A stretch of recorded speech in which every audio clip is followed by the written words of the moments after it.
All right, shalom. First and foremost, I want to give all praises, honor, and glory to Yahweh, Bahasham, Yahweh Shai, Bahasham, Rachak Kodash. Double honors to the elders and the apostles of Great Millstone, and peace and blessings to the elect. And, that's why I put the title real quick.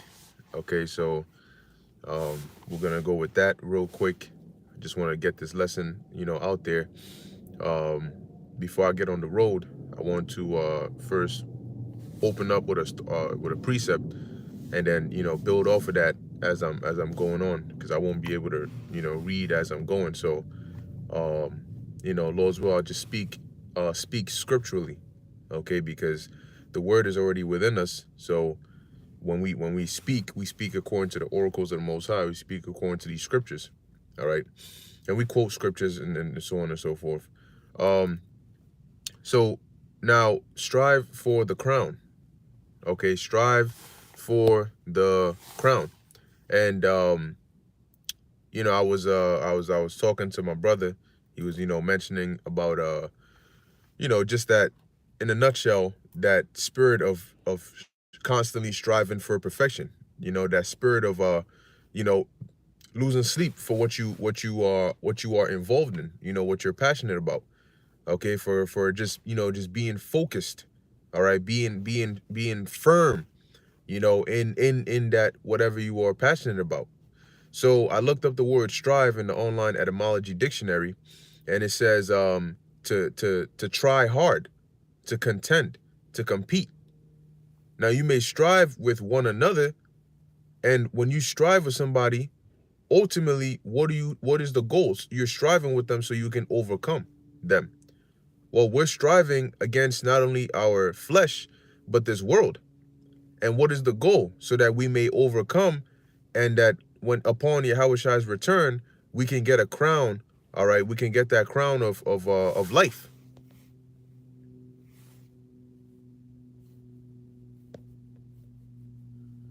All right, we could get that crown of life. Okay, so we could get that crown of life. So especially now that we can see, pretty much we can see the finish line. We have to strive, all right, for that incorruptible crown. That means putting your not your best foot, both feet forward. All right. 1 Corinthians chapter 9, verse 25. And every man that striveth for the mastery is temperate in all things. And when you come into this truth, you want to strive for the mastery. Okay, you want to be a master in the truth. Eventually, you want to get there. Let me put it like that. Okay, eventually you want to get there, and that involves what? Growth. All right. That involves growth. That involves you putting in the work. That's not, people don't become masters and champions and leaders and, wherever they at just by sitting on their ass. No, there's something that they do to get there. Okay. And the reason that, you have biographies or writings and accounts either written by great men or about great men is not just, about them. It's so that those that come after, or those that are around, can look at, okay, well, I know this man, they just become great just because there's something that he did. So if I have access to that information as to what he did, then what you think I'm gonna do? So if this man is a master and I want to be a master someday, what do you think I'm gonna do? I'm gonna look at the right things that this individual did, and that's what I'm gonna do. But it says here, and every man that striveth for the mastery is temperate in all things. You have to be, and in this truth, you do have to be temperate. Okay, you do have to have self-control. You need to be balanced. You need to know when to go, right? When to not go, when to talk, when not to talk, you have to balance these things out. And you have to count the cost and look at what does it take to get where I want to get. You got to sit down and say, okay, well, because you got to have goals, man. You got to have milestones. You got to have things that drive you. The reason goals are so important is because they drive you. So you gotta set goals for yourself. Okay, I want to know this, or I want to understand this, or I want to be able to do yada, yada, yada, I want to remember more precepts. Well, you got to read more. You gotta pull more precepts. You gotta go into the book. If you're watching the lesson, you have your book with you and you highlight. So, you go over these precepts, you take notes, and then you go over your notes so you can remember. You meditate. So you gotta have goals for yourself. And then you gotta be balanced. But eventually, as you check off those milestones, you'll grow. Okay? It says here, now they do it to obtain a corruptible crown, but we an incorruptible. All right. We don't, our crown is an incorruptible crown. So if you got people, I just use, for example, sake, like Mayweather or, these different athletes and artists and whatnot, and they go so hard for whatever it is that they are passionate about. How much more for you? Because whatever they're going hard for, that's going to be melted and destroyed anyway, if it ain't this truth. So if you are going hard or laboring for something that's going to be eternal, should you not much more, strive? It says, I therefore run not as uncertainly, so fight I not as one that beateth the air. And in order to do these things, you have to have discipline. You have to have discipline because your spirit is willing, but your flesh is telling you otherwise. That's where discipline comes in. Because what the mind says, the body follows. But if your mind is so weak that what the body says the mind follows, then you're through. You're going to be led about by your desires. And you're not going to have self-control. You're not going to be able to control yourself, your flesh. And what is supposed to be in the power seat? Your spirit, not your flesh. Your flesh houses the spirit. Who has more power, the house or the owner? See? So if you're in a house and you don't like the way something looks, what do? You reconstruct it. If you don't like the way your dining room looks, then you reconstruct it. You break it down and you build it. So if you don't like certain parts about your body, in the sense of, you have a bad habit of doing this, what do? You reconstruct. Right? You discipline yourself. You kill the bad habits, and then you grow new ones. There's a way to do it. You just got to do it. Okay? But the problem with a lot of Jake is having to go and look for how to find their solution. They want a solution. They got a problem. But the process of having to go look, okay, how do I now go about this solution and implement it and be patient while I'm doing it to finally get it's too much. It's too much. They can't do it. It says here, I therefore so run, not as uncertainly. So fight I, not as one that beateth the air. So you got to hit the mark. You got to know why you here. Okay? And you got to move, man. You got to have a purpose and you got to move. Shalom, shalom. Yahweh B'Shem Yahushai Barakatham. All right, you got to have a purpose and you got to move. You can't just, you pop up in here, well, I see brothers doing it, so I'm going to just do it too. You're hollow, okay? Meaning, and I'm saying it in the sense of you're not hollowed. You're not like holy, but you're empty, okay? Because you have no root. You have no anchor. You have nothing holding you. All you have are, well, I see this man doing it. I see such and such doing it. No, what he's doing ain't going to give you a crown. You know why he's doing what he's doing? Because he needs his crown. So you looking at him, oh yeah, oh shit, hey brother, you egging him on, you know what's going to happen? He's going to get a crown on his head. What about your head? You got to strive. You got to look at yourself and you got to say, yo, you know what I'm saying? Who am I? Who do I want to be? I don't want, do I want to be just another man? That's it. Shallow minds don't last here. Yeah. Especially now with the times we're about to go into. Look, you gotta be, the scriptures say, be fully persuaded in your own mind. You gotta want this for yourself. You gotta have your own mind. You gotta be able to think for yourself. You gotta be able to make decisions for yourself based on the situation you in. You gotta have a relationship with Yahweh B'Shem Yahushai. Oh, brother, pray for me. Yeah, I'll pray for you, but what did you first pray for yourself? But you know, Jake has a dependency spirit. You know, you always have to depend on somebody. Now, it's a given in whatever situation you're in, but instead of first exhausting your options, the first thing Jake wants to do is what? They want to just run right to, oh, brother, oh, what? Okay, well, what have you tried? What did you do before coming here? You know, you got to question the first thing. Oh, I'm going to run to the comment board and just slam the question on there, even if it's out of season. Did you do some research?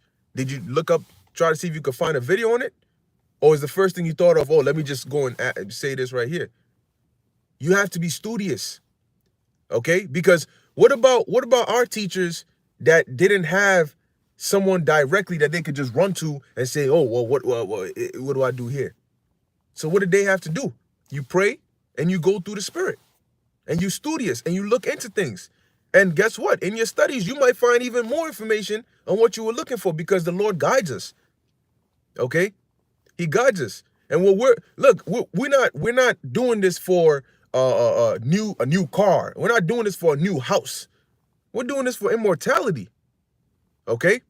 We're doing this for our lives. We're doing this for our nation. You're doing this for your kids and their kids and your generation. All right, we're you know what we're a part of is not just some like fan club or some little boys club and you know let's just come and chill. No, you got to look at the bigger picture. We're working for, like Apostle Tahar said, the King of the universe. And when you work for the King of the universe, you got to come to work knowing why you're here, knowing what your job is, and executing it to perfection. But how do you execute something you don't know? You know, when you first start a job, you shadow somebody, right?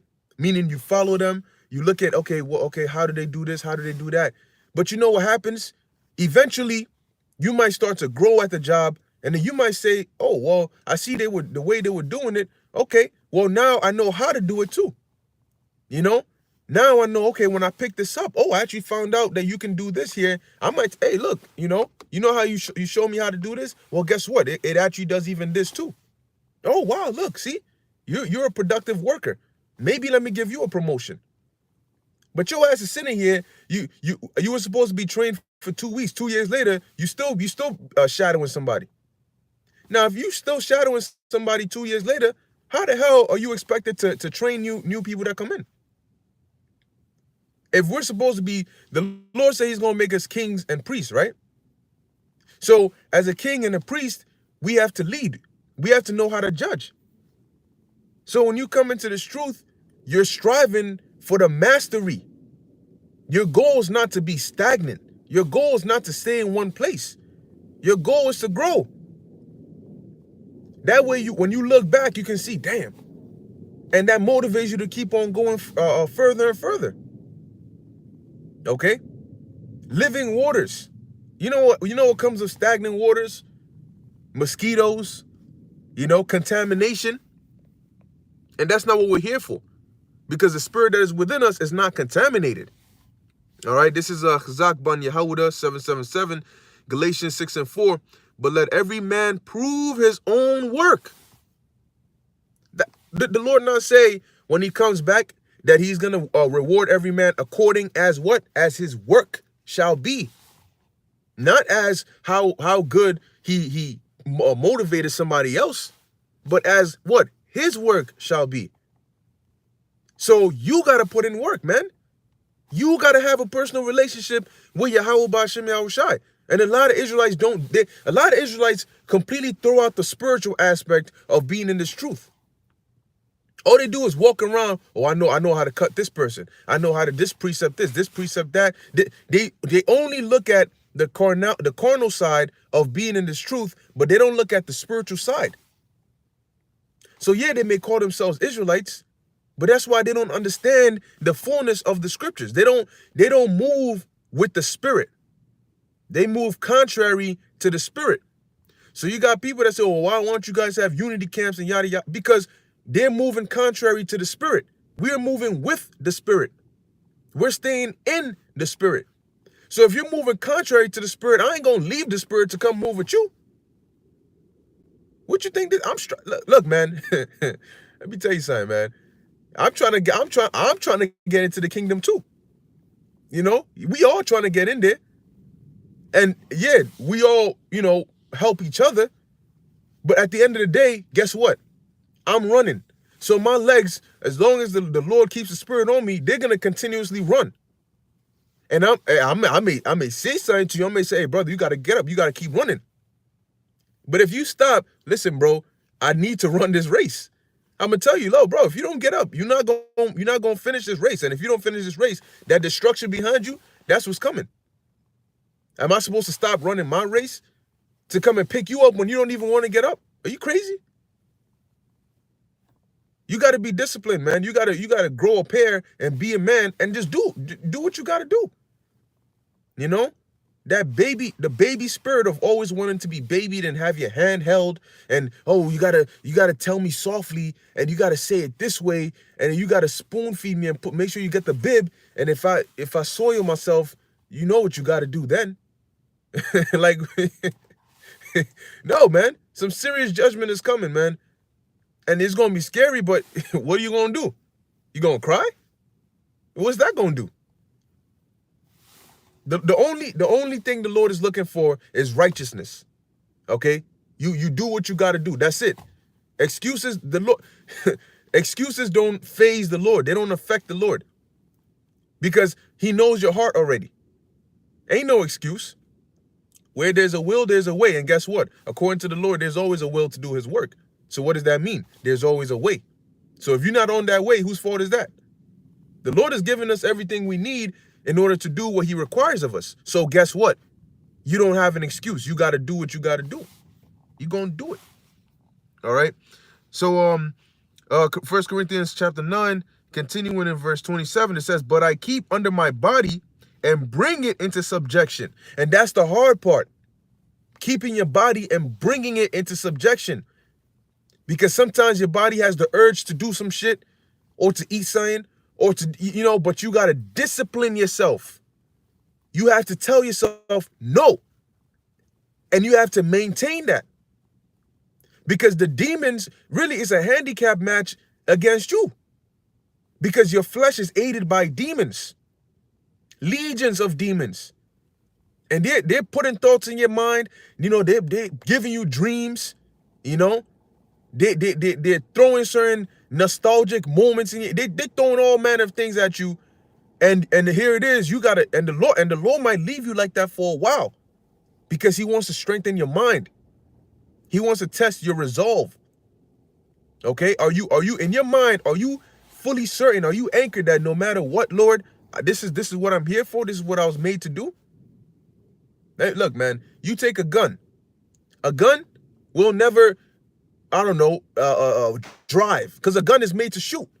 It doesn't matter what state it's in, so long as the parts of the gun that allow it to shoot work, and even if there's no bullet in it, when you pull the trigger, the same mechanism that it does to propel that bullet, it would do the same thing. But you just need that. I'm not an expert in guns. I'm just giving an analogy. But a gun will always shoot. Everybody knows what happens when you pick up a gun. There's only one thing a gun can do. And what is that? To shoot. So that's how you got to be. If you're a prophet, there's only one thing, all right, that the main thing you should be known for, and that's to what? To do the work of the Lord. All right? And if you're not doing that anymore, then you're defective. And what happens with a defective product? You get eliminated and replaced. That's why the scriptures say the Lord is not a respecter of persons. He doesn't give a damn who you are. Okay? You better know who he is. Shit. All right, so let me finish this real quick and I'll get some more off the comment board. All right. 1 Corinthians chapter 9, verse 27. But I keep under my body and bring it into subjection, lest that by any means, when I have preached to others, I myself should be a castaway. That is the fear. I went out there in the cold. I went out there with allergies. I went out there in the heat. I went out there in all in season, out of season. I lost so much and all of that so I could be a castaway. Why? Because I couldn't discipline myself? No. No. That's more to lose. Does it cost more to discipline yourself or to lose everything that you're working for and to be destroyed? I think the latter costs more. So you know what I'm going to do? I'm going to discipline myself. Okay?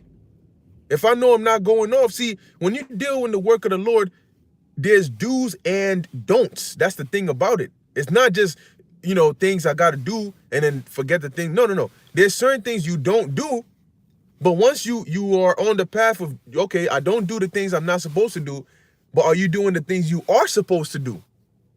You see? Okay, well, I'm not, I'm not committing, sins, like that. I'm not willfully doing shit like that. So I'm staying away from those things. Okay, that's good. But now, are you doing what I require you to do? Are you teaching my word? Are you studying? Are you staying in the spirit? Wait, but Lord, you said I shouldn't commit these. Well, I'm not committing to. Well, okay, but I require you to do something. Like in school, they a teacher, you may be talking, or you may, whatever. Teacher might ask you, yo, what are you doing? Or they may call on your name, and you already know why they're calling on you. So instinctively, you say, I didn't even do anything, and they'll tell you exactly that's the problem, because there's an assignment on the board, and you're supposed to be doing something. So here it is, you just write it yourself, But that's the same thing when it comes to the really. No, I'm sorry, it's not the same thing. It's much more when you come into this truth. When you're doing the work of the Lord, man, you got to understand what this is. And it's because you got people that take the word of the Lord lightly. So they spread forth an energy about them of, the word of the Lord, I guess, is not that serious anyway. If such and such can do this and they can still, make money and do that, well, shit, I could do that too. When the Most High brings judgment, you're going to see just how serious it is. The Lord being long-suffering is merciful, but it's also a trap. It's a trap because you go for a period of time thinking, oh, well, the Lord ain't did nothing to me. So maybe he doesn't see anything wrong with what I'm doing. And that's your ass. Because guess what? When the judgment comes forth, there will be no mercy. The time of mercy was him being long-suffering. Him having us out here, constantly warning you, telling you what's going on.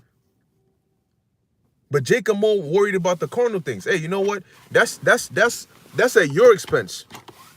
I ain't putting my salvation on the line if for somebody that's no, sir. All right. Back to this precept. This is Galatians 6:4. Chazak ban Yehuda, Shalom. Galatians 6:4. But let every man prove his own work, and then shall he have rejoicing in himself alone and not in another. Yeah. Sometimes the Lord puts you alone to see, okay, well, who are you? A lot of people don't even know who they are. A lot of people, this is the truth. It sounds crazy, but a lot of people don't know, who am I? Who am I? What do I like to do? Who am I? What's my spirit? What do I do? Because I'm always watching others. I know, well, this guy, he does this is the way he does this way. What about you?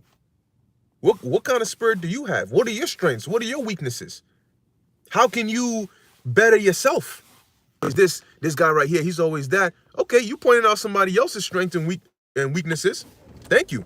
Now they could work on that. But what about you? You don't know a damn thing about yourself. You know who knows things about you? The Most High. You know who else knows things about you? Them demons. And they know just what buttons to press to get you. All right. 2 Thessalonians 3:10. For even when we were with you, this we commanded you, that if any would not work, neither should he eat. And Jake doesn't think about it like that when it comes to this truth.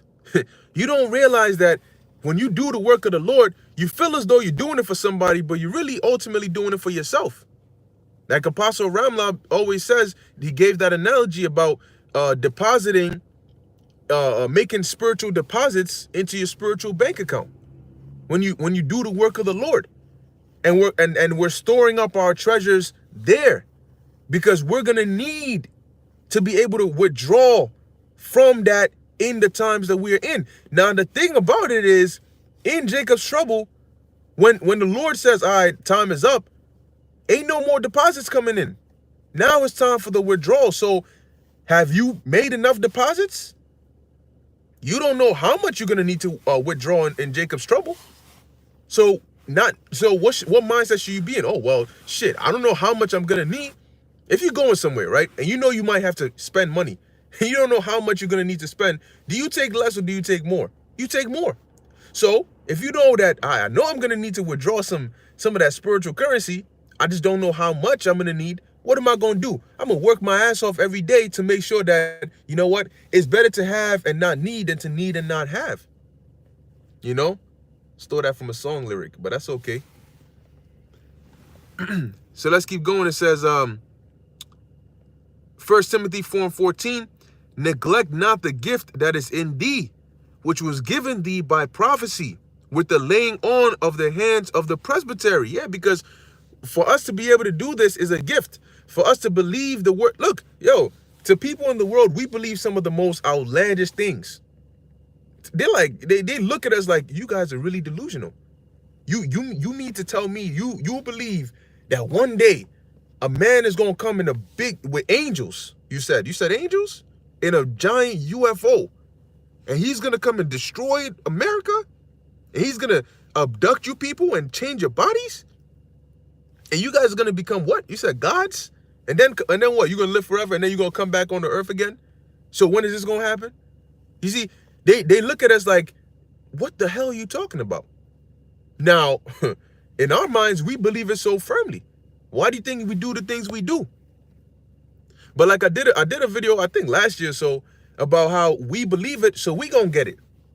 When it comes to spiritual power, would the Lord give spiritual power to an unbeliever? Why? Why? Did the Lord not say, thy faith has made thee whole? So who is the Lord dealing with? The Lord is dealing with the believers. Okay.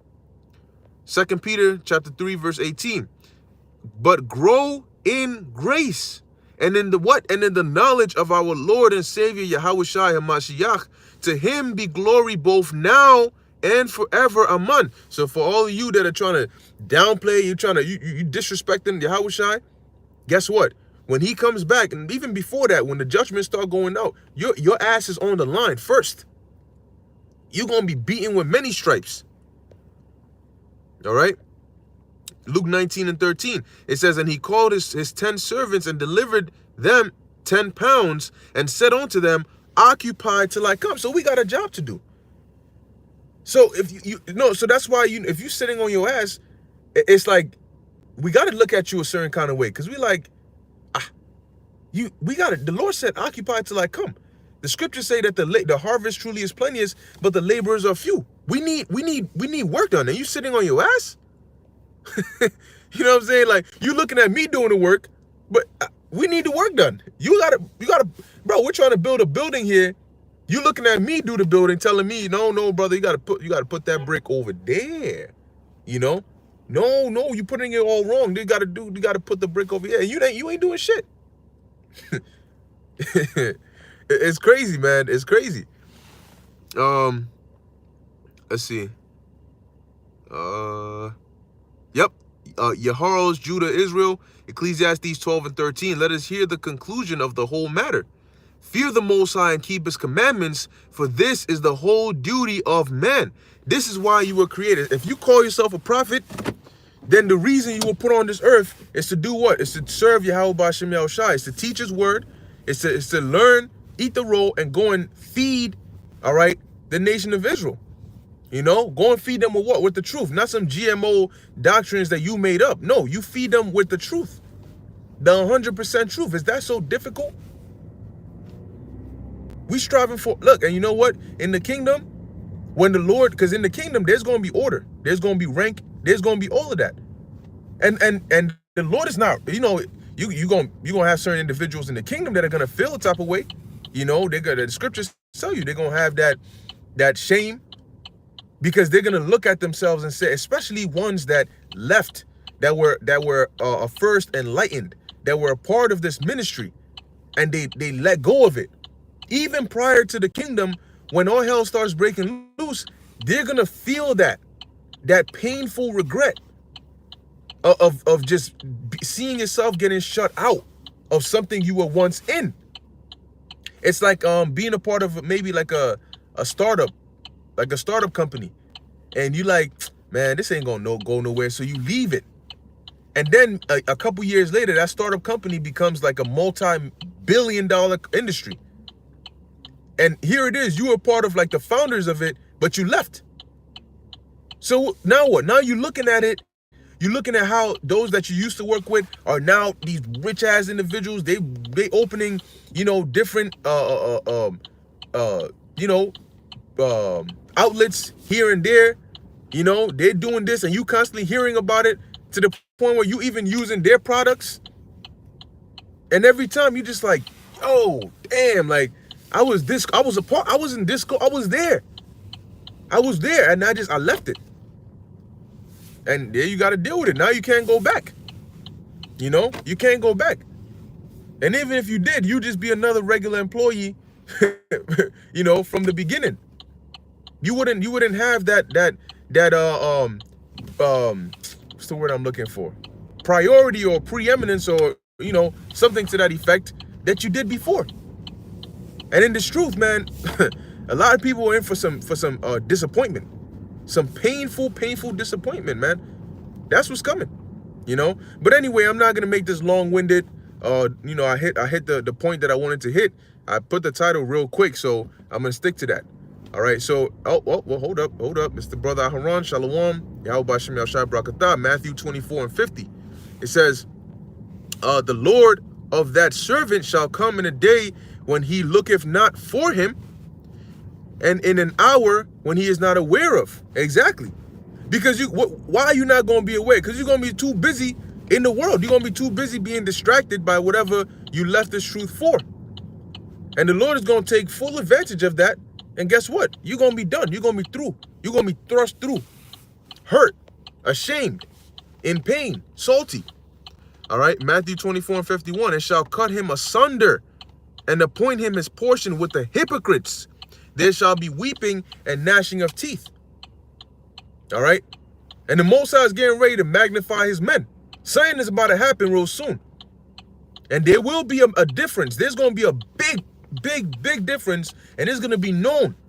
These are the men of the Most High is dealing. These are prophets. It says it, right? Ezekiel 33:33 is written. Then shall they know that a prophet has been among them. So what's going to be the difference between now and then that all of a sudden they're going to reverence us as prophets? The Lord is going to do something. All right. Then shall they be known who are my chosen? The Lord is going to do something. Whether, it's spiritual power, whatever, but the Lord is going to do something real divine. Okay. That's going to bring fear, but it's also going to let it be known. Look, I'm dealing with these men. All right. I'm dealing with these men. Why? Because the scriptures tell you that when the Lord, the men of old, they went teaching in the name of the Lord, and the Lord confirmed it with what? With signs. Because there's so many doctrines and philosophies and ways out here that the Lord is like, look, everybody claims they doing this, then they're my people, and I ain't sent none of them. So I'm gonna show you who I actually sent. These are the individuals that I'm dealing with. These are the men that my spirit is with, and it's gonna be undeniable. So just you wait and see. Just you wait and see, man. But we, Lord willing, the Lord keeps the spirit upon us, and we continue to stay in this truth and grow in this truth. The Lord has a very, very, very, very great reward coming for us. All of us. Okay? That's men, women, and children included. If you have been faithful to the Lord, there's a very great reward coming for you, and you're going to be able to actually enjoy that reward with peace of mind. Not that we're perfect, but guess what? At least when the right thing was showed to us, we took heed. We did it. And you know what? Lord, I'm not perfect. I'm not you. I'm just a servant that's trying to, do what's pleasing unto you. But I'm glad that when your ways were showed to me, you opened up my eyes to where I could see it and I could follow it. And I did it with wholeness and sincerity of heart. And I didn't stop and I didn't look back. And I fell a couple of times along the way, but I got back up. I didn't let my sins weigh me down. I know I'm a wretched man. I know I'm not perfect, but Lord, I'm striving. I'm still striving. I'm not stopping. You put tests, some tests are harder than others.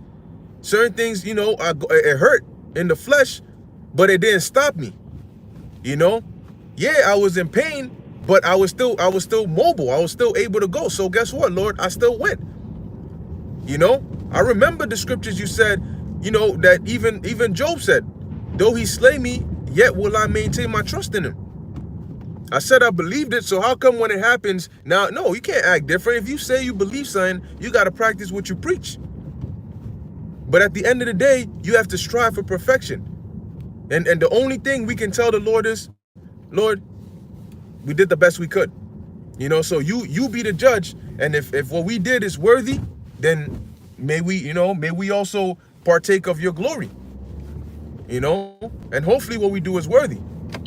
So ultimately, that's the mindset you want to have. All right, you want to strive for the incorruptible crown. Isn't it embarrassing that you are a man of the Lord? You are striving for something greater, and yet somebody that's striving for something less than you is going. Isn't that embarrassing? You know, to think about that. That hold up, this guy. Matter of fact, you got people that strive in wickedness, and yet they're more diligent. Yo, Dabu 7. Dabu 7 is very diligent what he does. And he doesn't even have the truth that we have. So think about that. We've been given more than Dabu 7, and yet look at all the time he's putting up content. You know?